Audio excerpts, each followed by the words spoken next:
Começa agora o curso bíblico interativo Ensinos de Jesus. Apresentação, Pastor Arilton Oliveira.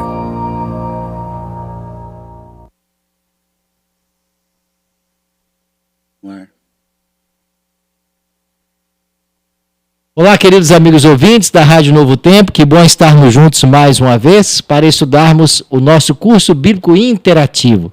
Estamos agora, mais uma vez, aprendendo sobre os 10 mandamentos. Semana passada o primeiro mandamento e hoje o segundo mandamento. E você é muito bem-vindo aqui. Obrigado a você também que nos acompanha pelo canal Adventistas AC. Você pode, inclusive, mandar sua pergunta por esse canal, tá bem? Nós hoje vamos aqui estar tratando do segundo mandamento, tirando as dúvidas sobre esse tema e respondendo também a sua pergunta. Quero aproveitar, oferecer para você o nosso estudo bíblico, que ao longo desse mês estamos oferecendo, a cura do pecado. Esse é o estudo que a Novo Tempo está disponibilizando esse mês para todo mundo que desejar. Qualquer lugar desse Brasil você pode receber esse material inteiramente grátis em sua casa. Como faz para receber esse material? É muito simples. Basta você, então, mandar uma mensagem para o nosso WhatsApp e o número está aí, 48 9830 6498. Repetindo, 48 9830 6498. Basta mandar uma mensagem para esse WhatsApp dizendo assim: eu quero. Só isso. Peça o estudo bíblico e nós enviaremos para a sua casa com maior alegria. Tá bem? Aproveitar e fazer um convite especial para você que é aqui da ilha de Florianópolis. Amanhã à noite, às 8 da noite, nós estaremos lá na Igreja Adventista dos Ingleses. Isso mesmo. Igreja Adventista dos Ingleses, no norte da ilha de Florianópolis, todos os domingos às 8 da noite, estudando o livro do profeta Daniel. Quer aprender mais sobre esse livro que mistura profecia e história? Basta você, então, colocar aí na internet o nosso site, Encontre uma igreja. Você vai encontrar uma igreja mais próxima que está falando desses temas, mas amanhã à noite, Daniel 3, lá na Igreja Adventista dos Ingleses. Alex também vai estar com a gente lá. Vai ter brindes amanhã, pastor Alex? Olá, tudo bem, amigos? Que bom estar de volta. Melhor ao vivo hoje para você, aguardando as perguntinhas. Olha, sim, amanhã nós estaremos lá nos Ingleses, a partir das 8 horas, esperando você.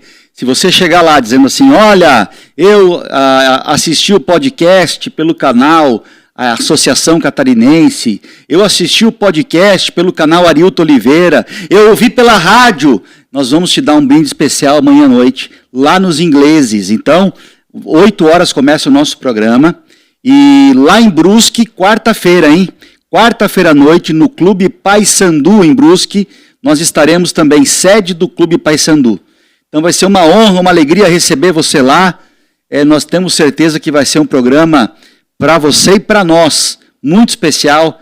Vamos estar estudando mais uma vez o livro de Daniel.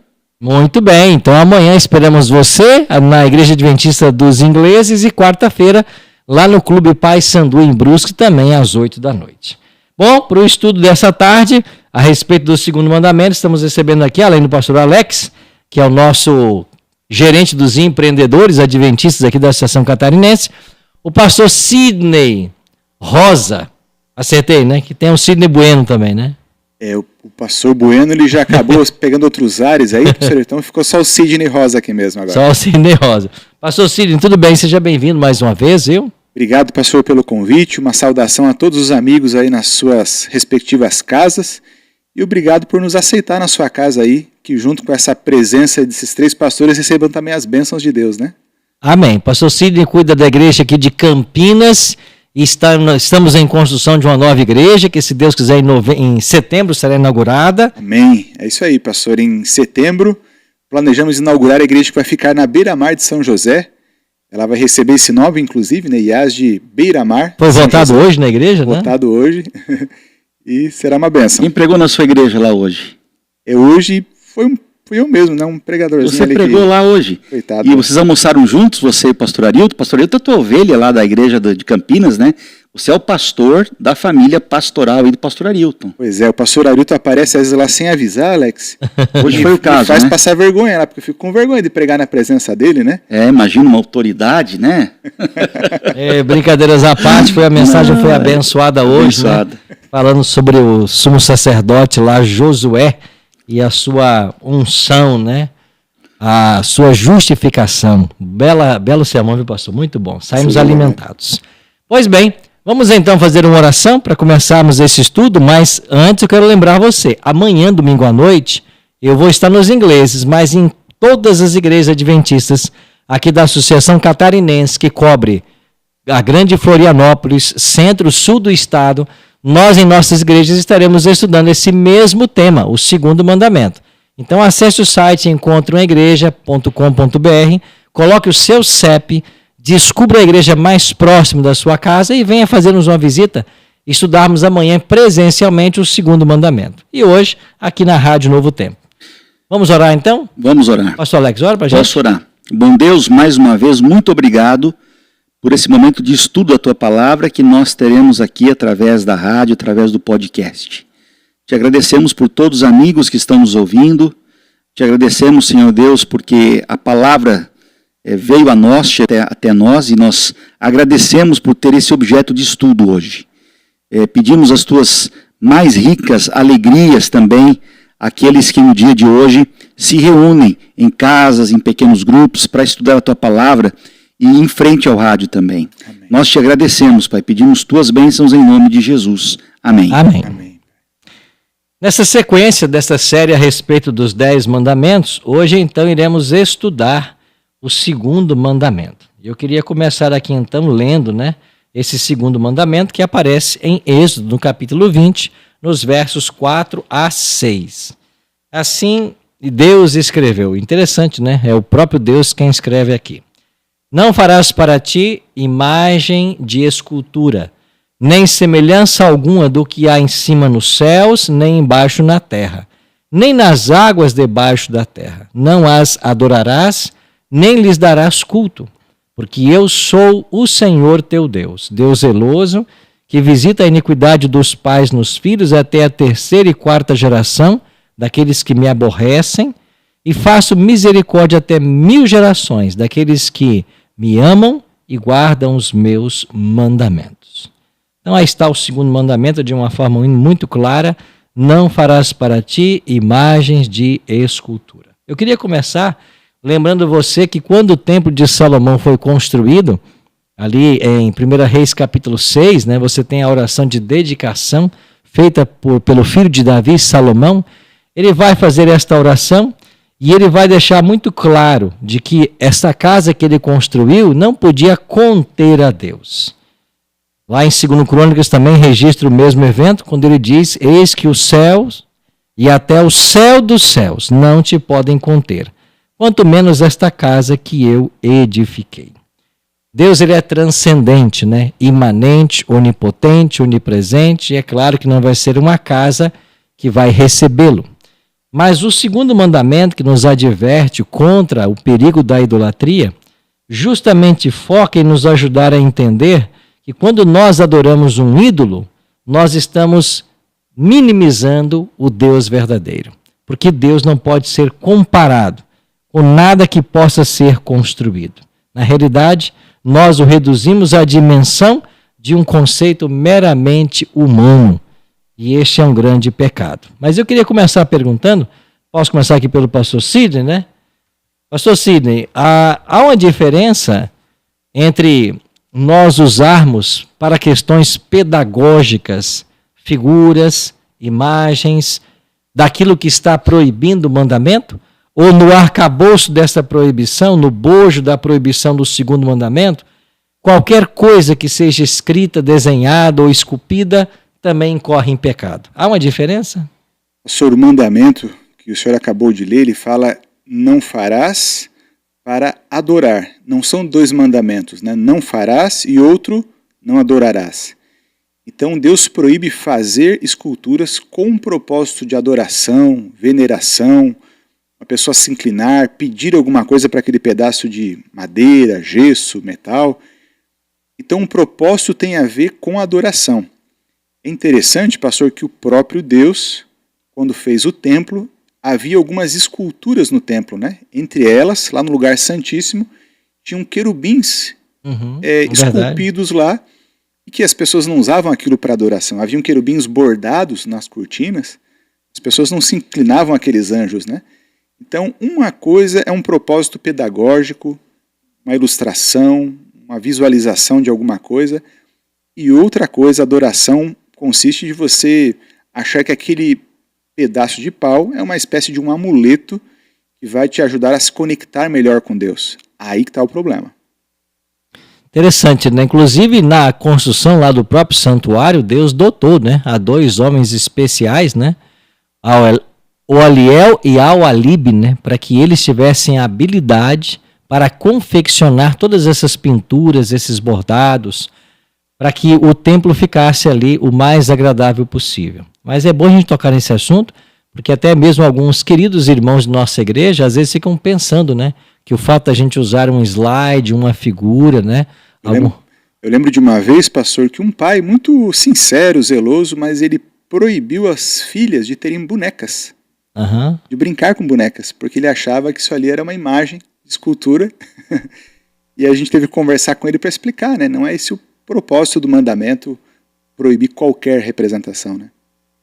Muito bem. Pastor Alex, há uma clara orientação de Deus, né, com relação aí no tocante à adoração de imagens, é isso? Isso mesmo. O que Deus orientou o seu povo lá por boca de Moisés? Nós podemos ir, por exemplo, a Deuteronômio, capítulo 4, versículo 15 a 19.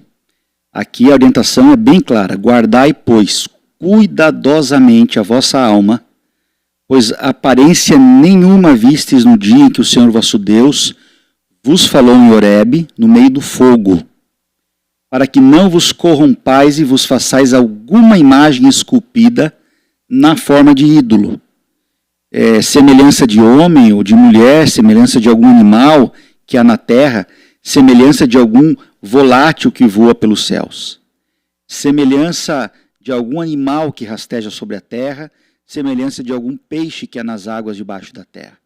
Guarda-te, não levanta os olhos para os céus, e vendo o sol, a lua, as estrelas, a saber, todo o exército dos céus, seja seduzido a inclinar-te perante eles e lhes dei culto, aqueles que o Senhor teu Deus repartiu a todos os povos debaixo de todos os céus. Esse mandamento ele é bem importante para a época que ele foi dado, porque era uma época que as pessoas adoravam qualquer coisa. Havia histórico de adoração do sol, das estrelas, dos astros, havia histórico de adoração de animais, eles tinham nomes, eram contadas histórias sobre os animais terem vida e terem participação na criação humana. Então aqui esse foi um adendo bem importante que Moisés deu para o povo não seguir o padrão dos povos que circundavam as terras em que eles estavam ali, da onde eles vieram. Do próprio Egito também.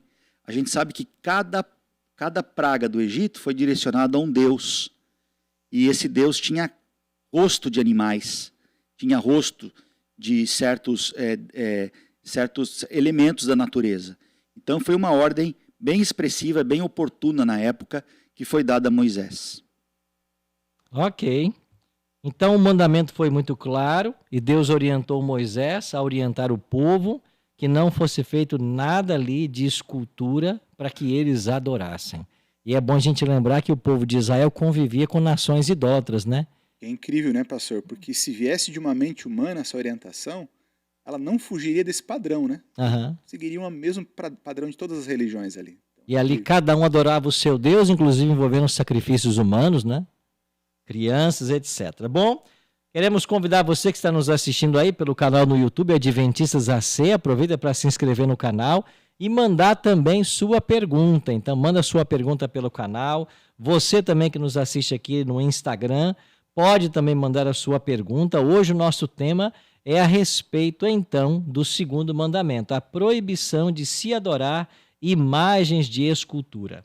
Esse tema não é tratado apenas no Antigo Testamento, né? Quando vamos para o Novo Testamento, nós encontramos o apóstolo Paulo fazendo uma séria advertência. Pastor Sidney, qual é a advertência que o apóstolo Paulo faz contra os idólatras, as pessoas que adoram esses ídolos? Só um detalhezinho, quem está assistindo ou escutando pela Novo Tempo, pela rádio, e de repente está procurando lá o canal Adventistas AC, nós estamos com a thumb trocada ali, um erro técnico.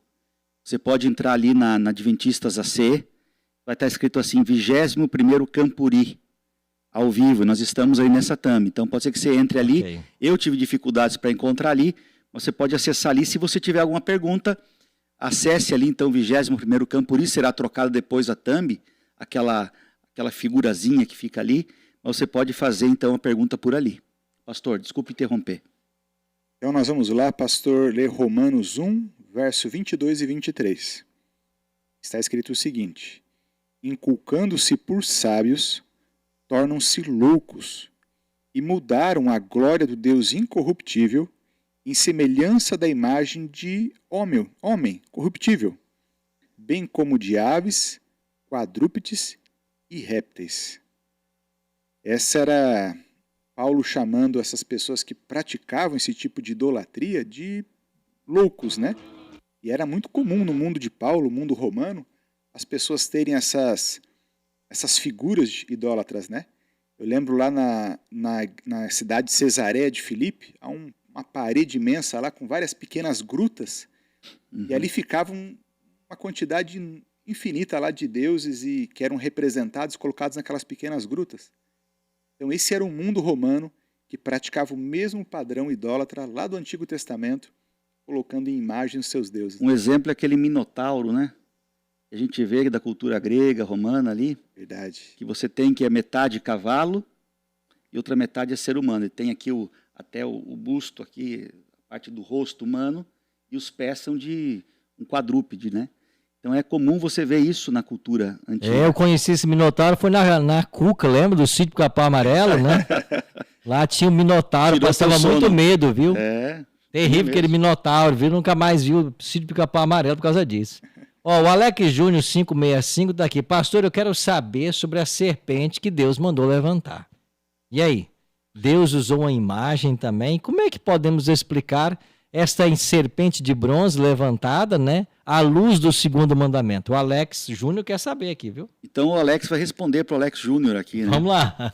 Até hoje, quando a gente vai ali ao Monte Horebe, o Monte Horebe fica do lado ali da Jordânia hoje.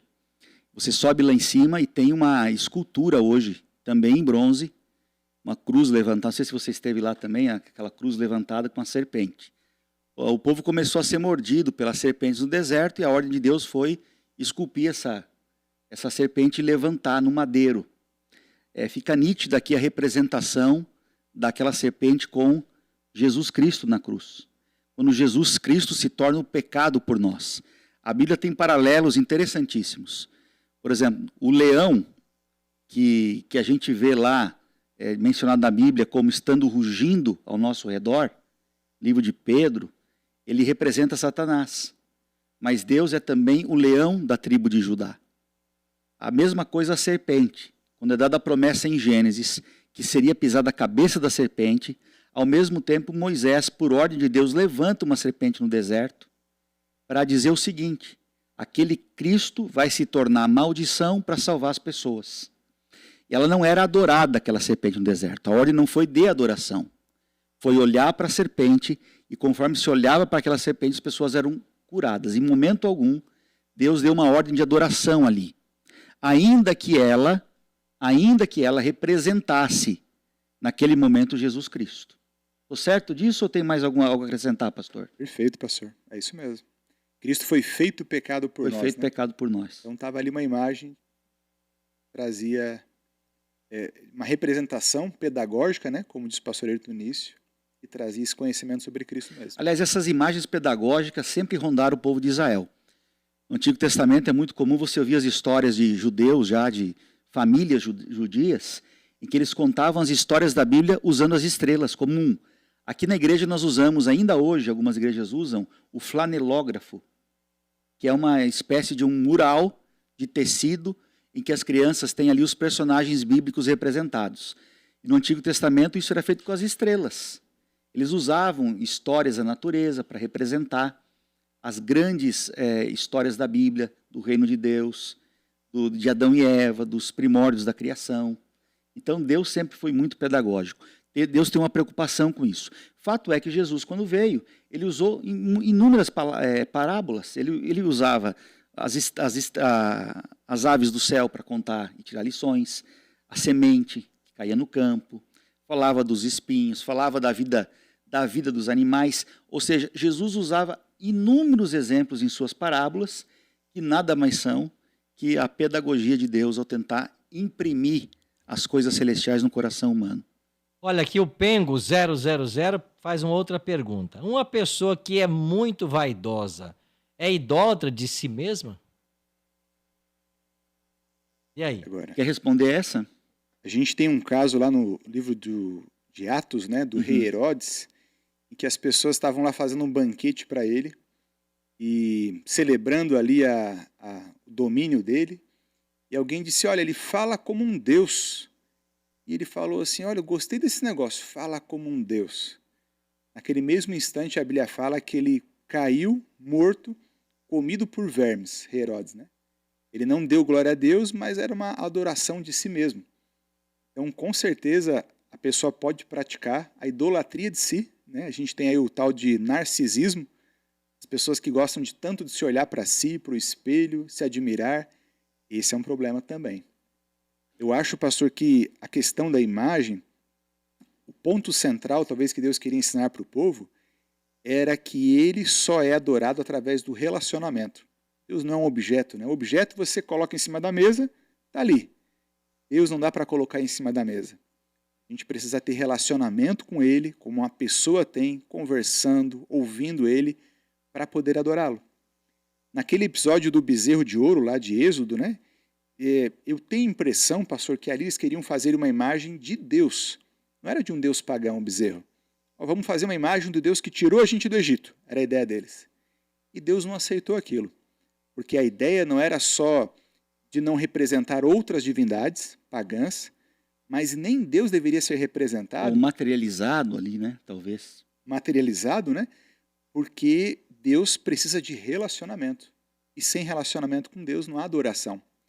Eu acho que a gente também corre o risco de acontecer isso hoje de outras formas, especialmente para o mundo evangélico que nos ouve. A gente não tem essa problemática de ter uma imagem lá, né?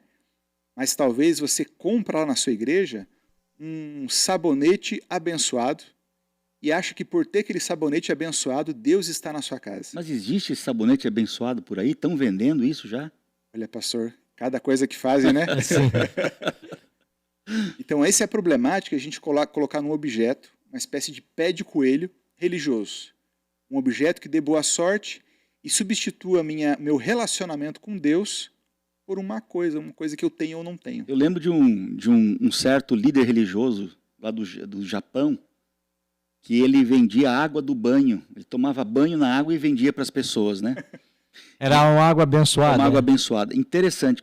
Falando de imagem, né? Eu creio assim, tudo que se coloca entre você e Deus, e tem uma figura que possa ser adorada, e pode ser a própria pessoa respondendo a pergunta aqui, eu creio que sim, né?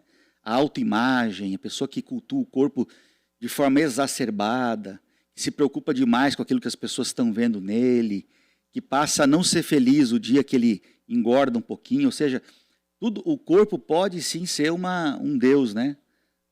Pode fazer parte dessa cultura de de adoração de imagem. Podemos dizer que faz parte desse nicho aí. Creio sim. A Herles 1 até fala sobre isso, Alex, né? A idolatria, o mandamento, está restrito só à imagem de escultura ou pode ser ampliada? Existem outros tipos de idolatria? É o que ela está perguntando, né? Queria interessante ler um comentário que eu peguei aqui outro dia, né? Quando falamos sobre idolatria, a gente tem que entender que há ídolos modernos também hoje, né? Há ídolos modernos. Por exemplo, alguns falam na Googlelatria. São pessoas que não abandonam a internet por nada, o tempo inteiro na internet. Então, o tempo que devia ser dado para Deus, às vezes é passado na internet. Não ficamos um dia sequer sem conferir as notícias, as novidades, às vezes no TikTok. Isso sem falar na televisão, nas horas gastas também com isso. Então, há até uma pesquisa aqui no estado de Santa Catarina, que a média do catarinense aqui em geral são 7 horas e 6 minutos por dia, conectado numa tela. Já pensou 7 horas dentro de um dia de 24 horas? Isso dá mais de 20% do tempo, né? Então, é muito tempo. Então, isso tudo pode ser uma idolatria. Esses cultos, né? a googlatria, esses instrumentos, essas ferramentas de redes sociais, pode nos afastar de Deus. Isso é um perigo que nós devemos cuidar. Agora, a Bíblia traz um exemplo de 3 jovens que enfrentaram uma prova muito severa relacionados à idolatria. Pastor Alex, nos ajuda. Que severa prova os amigos de Daniel eles enfrentaram lá em Babilônia. Inclusive é o tema que vamos estudar amanhã. Né? Amanhã o tema é exatamente esse aí, né? Pois é, você vê. Capítulo 3 de Daniel, nós temos a experiência de Sadraque, Mesaque e Abednego. Uma experiência bonita. 3 jovens que eram hebreus, viviam em Babilônia e foram colocados à prova. No capítulo 2 de Daniel, o rei tem um sonho de uma estátua cuja cabeça é de ouro. E Daniel, dando interpretação, ele diz que o reino dele passaria, ou seja, a cabeça seria sucedida por um outro império, e nós sabemos na história que são os medos e persas, com o peito de prata. Só que Nabucodonosor, querendo reinar eternamente, o que ele faz? Ele faz uma estátua inteira de ouro, dizendo, olha, eu estou contrariando a visão de Deus. Eu vou durar para sempre, o meu reino não vai passar, vai ser eterno. Babilônia vai existir para sempre. E lá num campo chamado Campo de Dura, ele constrói uma enorme estátua e obriga as pessoas a se ajoelharem perante a estátua. E esses 3 jovens hebreus se negam, dizem, não vamos nos ajoelhar perante a estátua, e são colocados dentro de uma fornalha de fogo. Aqui está um exemplo daquilo que Deus espera do seu povo. Deus está esperando homens e mulheres, jovens, crianças, que não se dobrem aos ídolos modernos, que tenham resistência para dizer não àquilo que parece comum, que pode ser rotineiro, que pode ser o comportamento alheio de qualquer pessoa.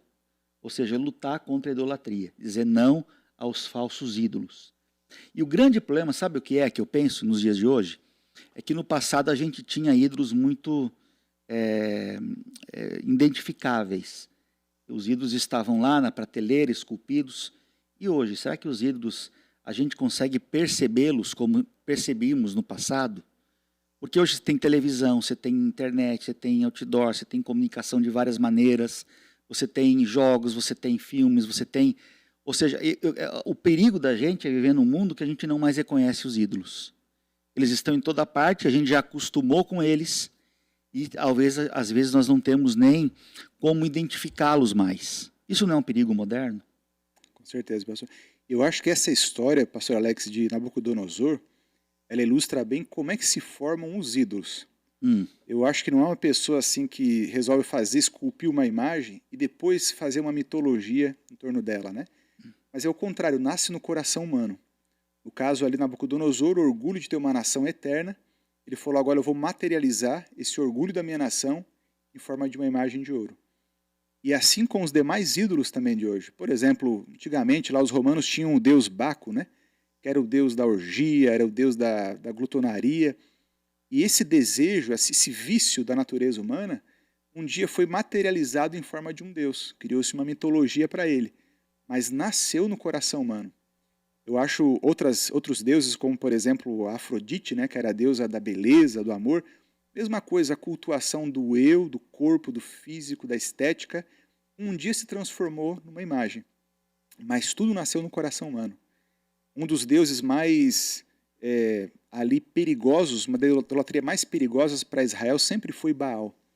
E o culto a Baal, que era um culto cheio de orgia e sexualidade, era muito atrativo para os homens. Para as mulheres também, especialmente para os homens. Então, de certa forma, era uma forma de eles esconderem um desejo, um vício do ser humano, um vício na sexualidade, naquele caso, e eles escondiam isso em forma de religião, em forma de um deus, criavam uma mitologia. As moças perdiam a virgindade dentro desses templos aos deuses, então havia realmente um costume, havia o gosto, prazer por essas coisas. É isso que você está tentando dizer, eu estou entendendo aqui, que era o gosto por essas paixões que levava eles a produzirem um canal para eles justificar os seus erros. A Bíblia fala que o homem foi criado à imagem e semelhança de Deus. Quando a gente vai para a idolatria, a gente vê o inverso disso. Os deuses criados à imagem e semelhança dos homens. Então aquilo que eu gosto, eu quero encontrar um Deus que aprove aquilo que eu gosto. E aí iam se formando então esses mitos e deuses, idolatria, né? A Lilian Andrade participa aqui dizendo o seguinte: idolatria é tudo o que nos afasta de Deus, o que toma lugar e nos faz perder tempo. Isso é idolatria. Muito bom, obrigado Lilian por sua participação. Alex continua: hoje vivemos em um mundo onde idolatramos tantas coisas que nem percebemos. Foi o que falamos há pouco, né? A respeito disso. Uma outra pergunta chegou aqui pelo YouTube do nosso canal Adventistas AC. E você que está nos conectado, nos assistindo pelo YouTube, não se esqueça de se inscrever também em nosso canal, tá bem? E pode postar aí a sua pergunta nos comentários, como fez aqui a Luana Chaves. Pastores, existe uma diferença entre adoração e veneração? Ou se trata da mesma coisa? É a Luana Chaves quem pergunta. Pastor, eu creio que na prática é a mesma coisa, né? Quando você separa tempo, pede, roga por alguma divindade, algum ser ali divino, eu acho que a gente está ferindo o mesmo mandamento. Eu acho, pastor, que por trás também, é um assunto que já foi estudado aqui no programa do curso interativo da rádio, está o assunto que envolve a natureza do homem na morte.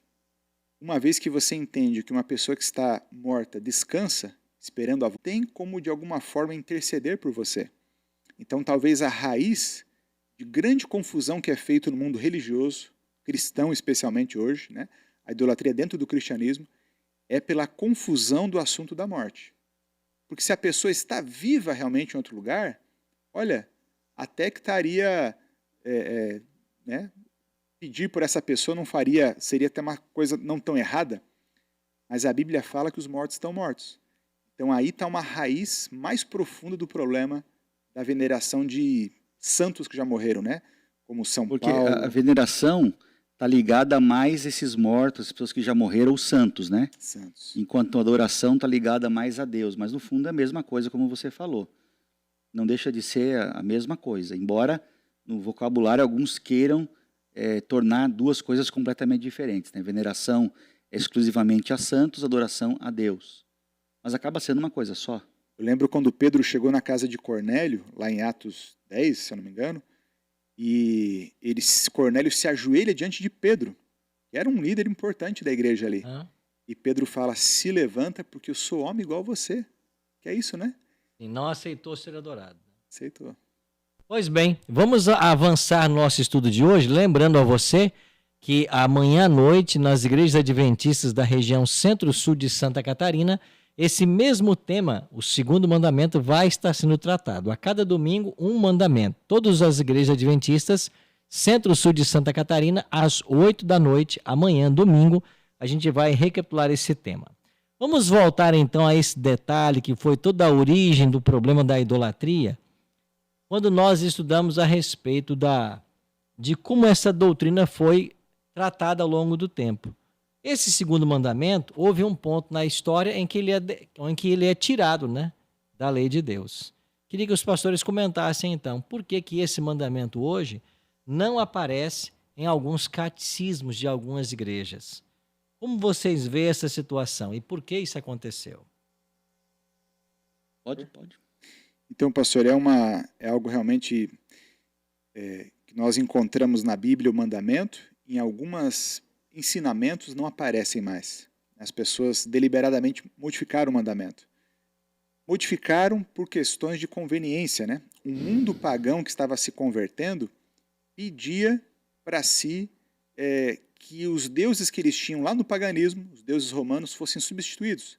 Eles não queriam, a vida deles era atrás de imagens. E aí quando as pessoas se tornam cristãos, a igreja acaba de alguma forma convertendo deuses pagãos. Por exemplo, a grande figura de Vênus, né, torna também uma mulher no cristianismo. E acaba sendo o mesmo procedimento de adoração praticamente. Então essa forma da igreja abrir concessões para agradar, né, os seus adoradores convertidos do paganismo, acabou gerando um problema. E aí tinha a Bíblia, como é que eles iam fazer? Então suprimiram esse mandamento, lá de Êxodo 20, e para tentar corrigir essa falha de mandamento, acabaram dividindo o mandamento lá no final. Mas, com certeza, a igreja ela não está para servir os interesses, né, do que a pessoa mais gosta. Não é um fast food, não é um buffet que a pessoa se serve do que ela achar mais interessante. A Bíblia é nosso mapa. Então esse erro do passado da igreja trouxe consequências aí ao longo de séculos, né? E por causa da exclusão desse segundo mandamento da lei de Deus, muitas pessoas então aceitaram, né, ou passaram a aceitar como correto a veneração de pessoas que já morreram, como foi comentado. É importante dizer que esse mandamento que foi tirado e depois foi duplicado lá no final dos 10 mandamentos, ele é ensinado pelo catecismo, mas não está nas Bíblias cristãs evangélicas. Nós temos as Bíblias da Sociedade Bíblica do Brasil, elas mantêm a integridade dos mandamentos. A gente só vai encontrar a ausência desse mandamento numa Bíblia que seja vinculada ao catecismo, à Igreja Romana. Eu fui criado na Igreja Católica Romana e a Bíblia da minha infância não tinha mais esse mandamento. É mesmo, pastor? Havia sido tirado. Eu, pastor, também fui criado e nas minhas Bíblias até tinha. Então, assim, muitas Bíblias católicas vai estar escrito lá, mas na hora de ensinar, praticar, no catecismo realmente não se ensina. Mas até se algum amigo ouvinte, né, faz o teste aí, manda pra gente, né, pastor? Abre na sua Bíblia, se você for porventura um irmão católico, e leia Êxodo 20 para ver se há a mesma proibição em relação a não fazer imagens e adorá-las, né? Aqui o Will Oliveira, diz assim: hoje faz aniversário da morte de meu pai.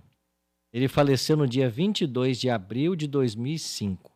Quando chega nessa data, eu fico pensando muito nele quando o verei novamente na volta de Jesus. Isso seria idolatria? De maneira nenhuma. Você tem uma lembrança vívida do seu pai, de carinho, de amor, de respeito. Você não está adorando o seu pai. E é normal que você tenha esse efeito na tua mente, porque foi uma pessoa que influenciou você, que caminhou com você, que ensinou coisas a você. E essas pessoas que nós perdemos, elas vão ficar imortalizadas na nossa memória. O subconsciente é um baú, e volta e meia esse baú traz à tona coisas que até nós não imaginamos. E isso deve estar acontecendo com você, e você está vivendo um dia em homenagem a ele, relembrando. Isso é bom, porque você cria mais esperança agora no retorno da volta de Jesus. Esperando Jesus, você sabe que você vai ter esse reencontro com ele. Então não vejo como algo negativo, nem como uma idolatria da sua parte. Pelo contrário, é um gesto de amor, de carinho, de uma lembrança boa de uma pessoa que marcou sua vida. Isso pode acontecer com muita gente, né? Pois bem, nós queremos aproveitar e oferecer para você que está nos assistindo aí, pelas nossas redes sociais, o curso A Cura do Pecado. Esse é o lançamento da Novo Tempo desse mês.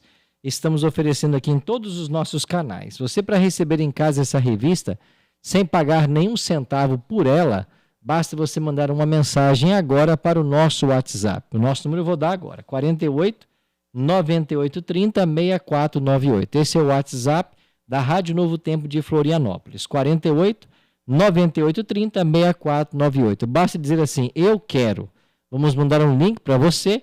Você então preenche os dados postais nesse link e a gente manda o estudo para você, sem cobrar nenhum centavo por isso. Queria voltar com os amigos convidados aqui com relação a Deus visitar a iniquidade. O mandamento ele fala, né, da proibição de adorar imagens de esculturas, e depois ele diz assim: porque eu, Senhor, teu Deus, Deus zeloso, que visito a maldade dos pais nos filhos, até a 3ª e 4ª geração daqueles que me aborrecem, e faço misericórdia em milhares aos que me amam e guardam os meus mandamentos. Vocês podem nos ajudar com isso? Como é que é? Essa é a questão, o pecado vai passando de geração para geração, tanto a maldição quanto a bênção. Como é que isso funciona? O que quer dizer essa expressão do segundo mandamento? O segundo mandamento tem ali o que nós podemos chamar de uma bênção e uma maldição. Não é uma maldição da maneira como nós imaginamos. E Deus é quem causa o castigo. Deus é quem dá o castigo. Ele fala que visita a iniquidade e a maldade dos pais nos filhos, ou seja, é muito mais uma coisa de consequência. E você colher um erro que você mesmo plantou, que teu pai plantou, mas que você está colhendo por consequência das atitudes dele. Não que você vai receber uma maldição porque teu pai foi mau, você vai ser, obrigatoriamente você vai ter que ser mau. Ele roubou, você vai ter que ser um ladrão? Não. Mas existem as quebras de paradigmas. Mas uma coisa nós temos que levar em conta, que nós causamos com os nossos atos danos à nossa família, danos aos nossos filhos, danos aos nossos descendentes. por escolhas erradas que tomamos. Nesse sentido, nós podemos dizer que é uma consequência em cadeia. Por exemplo, no Antigo Testamento, até parte do Novo Testamento, quando você devia a alguém, você se tornava escravo podia se tornar escravo desse alguém. Não tenho como pagar, eu vou servir essa pessoa durante um determinado tempo. E isso causava consequências para toda a família, para os filhos inclusive. Então não há uma vingança de Deus aqui na maneira como ele vai castigar. Mas a gente sabe, por outro lado, que quem escolhe as coisas de Deus, os caminhos do Senhor, quem segue o conselho das Escrituras, que acaba plantando coisas boas, vai colher coisas boas também. Vai ter uma vida, vai ter uma passagem por esse mundo em que ele vai colher os bons frutos daquilo que primeiro ele plantou. É isso, pastor? Eu creio que sim, pastor. Hoje até existem ramos da ciência, né, que estudam essa transmissão, até mesmo genética de tendências, né? E só para ficar claro, isso não é evolucionismo. Porque até mesmo nós cristãos, nós acreditamos em microevoluções. E dentro do microevoluções podemos destacar vários aspectos, esse é um deles, né? E você acaba adquirindo certas tendências de quem gerou você. Interessante isso que você está falando, porque cada vez a ciência está convergindo com mais resultados nas pesquisas sobre esse assunto aí. Outro dia eu via, pastor, um documentário, um estudo sobre esse material, né?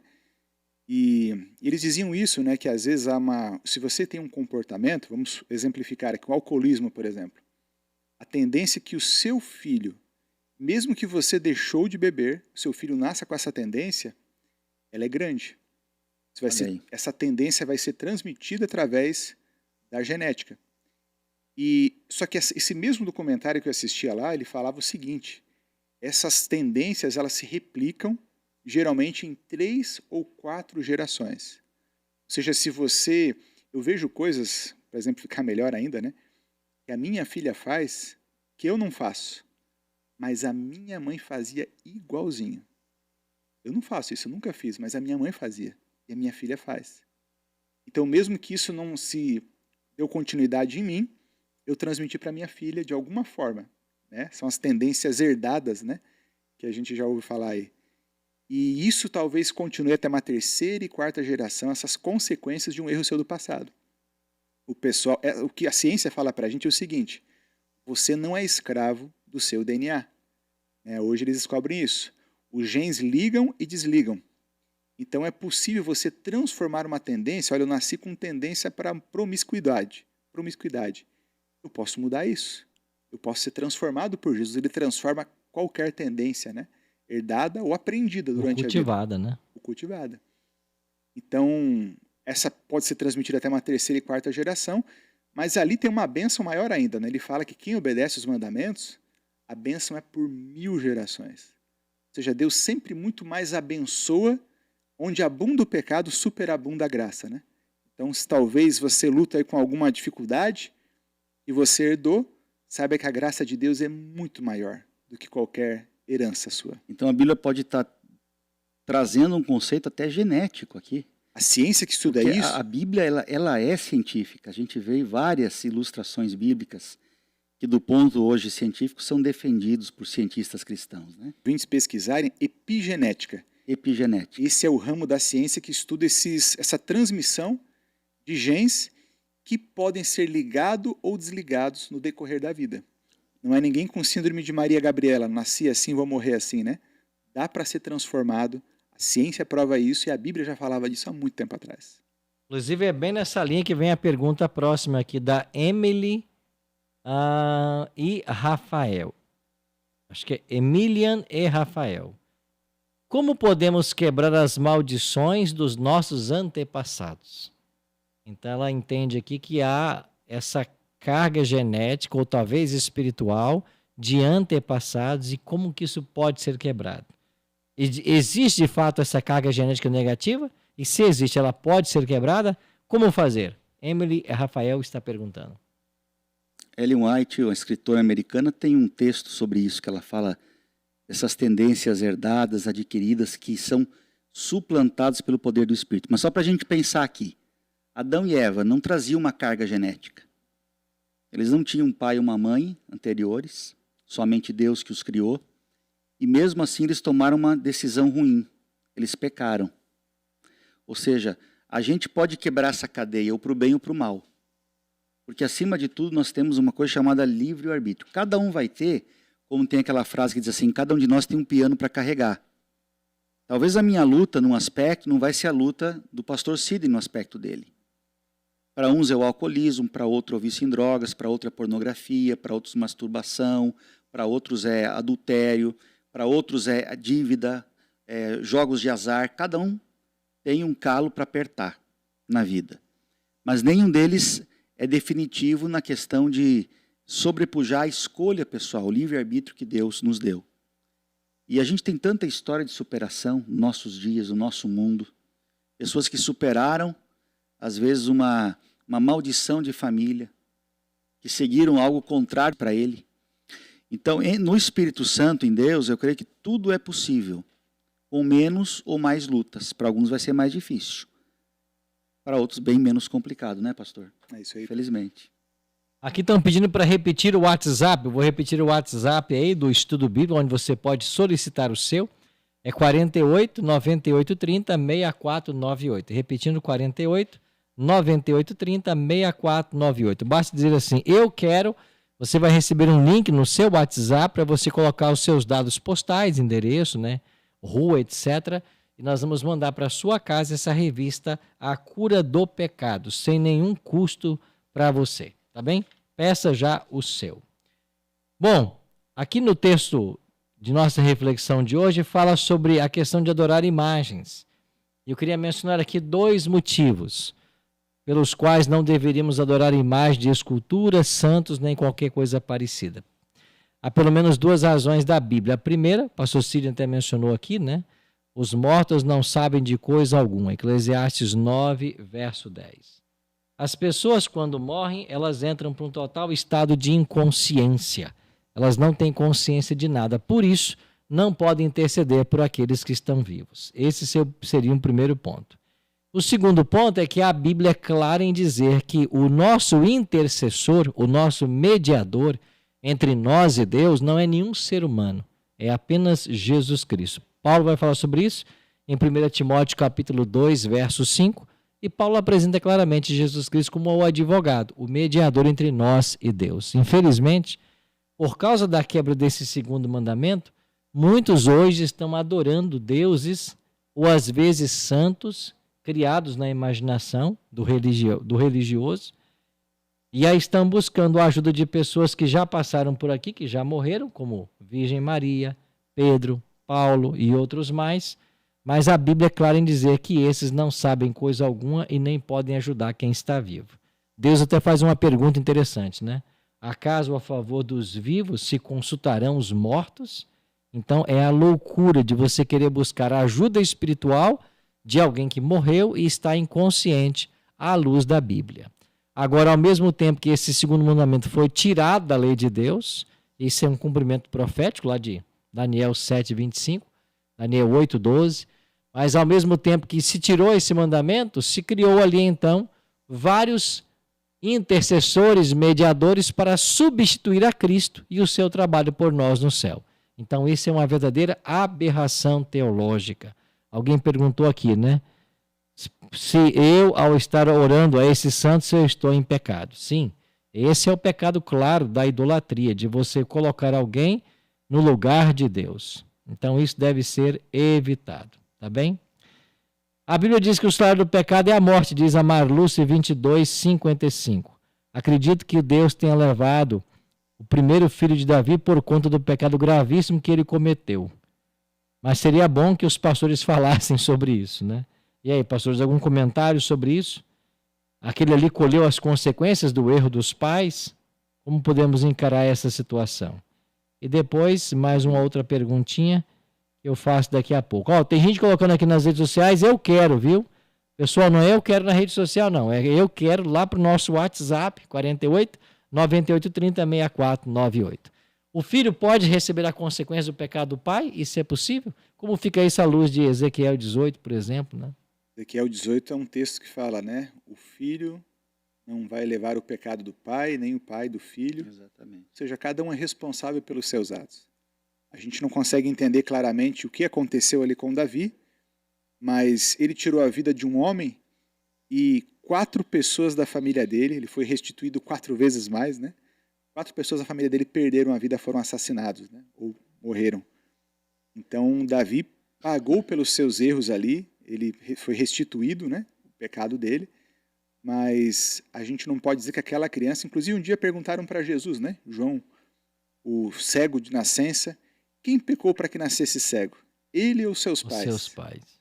Então essa era uma pergunta errada, né? Jesus deixa muito claro, olha, não foi ele nem os pais, mas é para a glória de Deus. Então, essa teologia que alguma pessoa herda as consequências do pecado do outro não está na Bíblia, né? Ela pode herdar alguma tendência, mas não o pecado. Da maneira espiritual não existe isso, no espiritual, né? Verdade. E ali o caso é um caso muito delicado, essa história de Davi, Batseba. Houve uma imoralidade, o filho foi concebido no pecado, mas ele poderia ter nascido e ter nascido são, sem nenhum problema. É um dos mistérios, né? Por que isso aconteceu? Que objetivo tinha nisso? Agora, quando alguém vem a falecer muito cedo, como um bebê, por exemplo, nós sabemos que acima de tudo há um Deus que é compreensível, há um Deus que é soberano, e a morte para Deus é diferente da morte para o ser humano. O ser humano é o fim de tudo, morreu, acabou. É o castigo completo. Para Deus não, Deus tem a vida nas mãos dele. Tanto é que nós temos suspeitas aí de que na nova terra nós vamos poder criar filhos que não chegaram a nascer. Que os anjos vão cuidar dos filhos se não tiverem os pais com eles, que não tiverem oportunidade nessa vida. Então para Deus tudo se prolonga além da vida. Tudo é muito mais complicado que somente aqui do plano terrestre, né? Senhor, me permita voltar num assunto, um comentário breve aqui. Essa questão dos mortos, né? A gente vê grandes heróis do Antigo Testamento, homens santos, mulheres santas que faleceram no Antigo Testamento. Algumas nem faleceram, né? Foram levadas vivas de tão próximos eles estavam de Deus, como Enoque, Elias, Moisés ressuscitado. E você não vê no Novo Testamento, em lugar algum da Bíblia, as pessoas venerando esses homens antigos, ou pedindo coisas, pedindo intercessão a eles, né? Então, assim como isso não acontecia no Antigo Testamento, Jesus nunca fez isso, os discípulos nunca fizeram isso, esse tipo de petição, né? Sei lá, Enoque, Elias, Moisés, nunca pediram isso a eles. Esse também deveria ser o padrão para o restante do Novo Testamento. Mas em algum momento da história, como o senhor mencionou, isso foi quebrado, foi colocado então os santos como mediadores. Mas de fato, nem no Antigo nem no Novo isso deveria acontecer, né? Agora, a Malu JC2255 pergunta aqui: pastores, por gentileza, respondam, podemos adorar o Espírito Santo? Eu acredito que não, mas me esclareçam, por favor. A grande pergunta é quem que é o Espírito Santo para você? Como é que você entende o Espírito Santo? Porque o próprio Jesus era filho e foi adorado também. E permitiu ser adorado. Por exemplo, no barco, quando ele está ali no meio da tempestade, os discípulos o adoram. E dizem, esse é verdadeiramente o Filho de Deus. Então, se o Espírito Santo é Deus, que problema haveria em adorá-lo? Sendo ele da mesma substância do próprio Deus. Deus Pai, Deus Filho, Deus Espírito Santo. Não é um só? Não é a essência de Deus uma só? Então não há nenhum problema em adorá-lo, adorar o Espírito Santo. Agora, o que nós não adoramos é a criatura, não é? E aqueles que nos acusam, tem alguns grupos religiosos que acreditam que Jesus não é Deus. E nos acusam de adorar um segundo Deus. Ora, eles que estão errados. Porque se eles não acreditam que Jesus é Deus e Jesus foi adorado na Bíblia, há provas disso, então eles é que estão errados, não a gente. Seria um politeísmo. Seria né? um politeísmo. Se Jesus não fosse Deus, seria adorar sim, um outro Deus. Mas como nós temos a plena ciência, a convicção de que Deus Pai, Deus Filho e Deus Espírito Santo são um só, não há nenhum problema em nós o adorarmos, porque estamos adorando o Deus de Israel. Ok, nosso tempo está terminando, vamos para nossas considerações finais. Eu queria então que os pastores agora dessem aí, quem sabe, uma palavrinha final nesses últimos minutinhos, um minutinho para cada. Que conselho você daria para quem está nos assistindo e quem sabe descobriu agora que há um mandamento que proíbe adorar imagens, adorar ídolos, adorar gente morta, e até agora a pessoa praticava. E aí, pastor Cid, o que você diria para essa pessoa? Em primeiro lugar, pastor, o conselho de 1 Timóteo 2, verso 5, né, em que a Bíblia fala: há um só mediador entre Deus e os homens. Isso é Jesus. Qualquer coisa que seja colocada na tentativa de atrapalhar essa mediação, nós estamos tirando Jesus da centralidade que o Evangelho dá a ele. Então, em última instância, Jesus sendo deslocado. Isso não pode acontecer. Em segundo lugar, querido, Deus é um Deus de relacionamento. E volto a dizer, qualquer coisa que impeça o seu relacionamento com Deus para transformar a sua vida religiosa em uma vida de objetos, de amuletos, de rituais apenas, isso se trata de uma idolatria. E você vai experimentar a sua vida com Deus de verdade quando você encontrar nele o seu amigo e ter relacionamento diário com ele através da oração, do estudo da Bíblia, e não de objetos que você usa para representá-lo ou para, de alguma forma, se aproximar dele. Ok, pastor Alex, 30 segundos. Eu diria que nós vivemos num mundo muito parecido com o que Paulo enfrentou lá em Atenas. Se formos a Atos capítulo 17, a gente vê ali a passagem de Paulo, né? Houve um grande pai da igreja que dizia que Atenas era a fábrica dos ídolos. Então nós vivemos num mundo muito parecido com o que Paulo enfrentou ali. E Paulo fez uma coisa quando chegou em Atenas. Ele pregou o evangelho. Então a resposta da idolatria é a gente pregar. A gente falar do Deus verdadeiro. Não deixar as pessoas no erro. Não deixar as pessoas cegas quanto à visão do verdadeiro Deus. Então as coisas estão difíceis. Vivemos num tempo de muita idolatria que nos cerca de todos os lados. Preguemos a verdade, falemos e não cessemos de falar.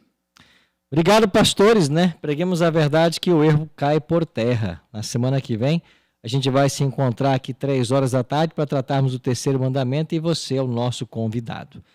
Lembrando que amanhã à noite estaremos lá na Igreja Adventista dos Ingleses, às 8 e na próxima quarta, lá no auditório do Clube Pai Sandu, em Brusque. Eu espero você lá, tá bem?